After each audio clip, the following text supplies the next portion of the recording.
মমতা বন্দ্যোপাধ্যায়ের বিরুদ্ধে আপত্তিকর মন্তব্য করায় শিক্ষার্থী গ্রেফতার।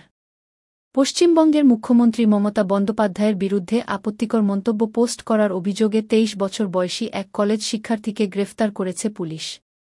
এছাড়া কলকাতার হাসপাতালে ধর্ষণ ও হত্যাকাণ্ডের শিকার হওয়া ট্রেইনি চিকিৎসকের পরিচয় প্রকাশ করার অভিযোগও উঠেছে ওই শিক্ষার্থীর বিরুদ্ধে। রোববার ১৮ আগস্ট লেকটাউনের বাড়ি থেকে কীর্তি শর্মা নামে ওই শিক্ষার্থীকে গ্রেফতার করে কলকাতা পুলিশ।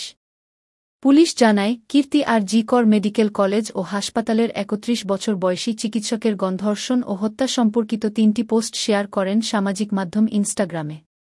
পুলিশের মতে, তার পোস্টগুলো ধর্ষণের শিকার হওয়া চিকিৎসকের ছবি এবং পরিচয় প্রকাশ করেছে, যা একটি শাস্তিযোগ্য অপরাধ। এছাড়া মুখ্যমন্ত্রী মমতা বন্দ্যোপাধ্যায়ের বিরুদ্ধে দুটি পোস্টে আপত্তিকর মন্তব্য ও হুমকি দেওয়ার অভিযোগ রয়েছে তার বিরুদ্ধে। কলকাতার একটি থানায় এ ঘটনায় একটি অভিযোগ দায়ের করা হয়েছিল, যার ফলে ভারত ন্যায় সংহিতার প্রাসঙ্গিক ধারাগুলির অধীনে একটি এফআইআর করা হয়। অভিযোগের পরিপ্রেক্ষিতে পুলিশের একটি দল রোববার বিকেলে শর্মাকে গ্রেপ্তার করে। আর.জি. কর মেডিকেলের ওই চিকিৎসকের বর্বর ধর্ষণ ও হত্যার ঘটনায় সারাদেশ জুড়ে ব্যাপক ক্ষোভ এবং প্রতিবাদ এবং ডাক্তারদের কর্মবিরতির পটভূমিতে গ্রেপ্তার করা হল কীর্তিকে।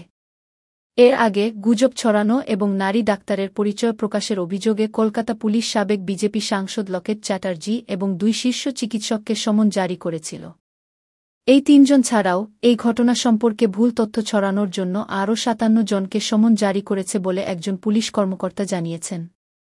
কলকাতার পুলিশ কমিশনার বিনীত গোয়েল গত সপ্তাহে বলেছিলেন, মামলাটি নিয়ে গুজব ছড়ানো হচ্ছে যা তাদের তদন্তকে প্রভাবিত করছে এবং আইন শৃঙ্খলার জন্য হুমকি তৈরি করছে।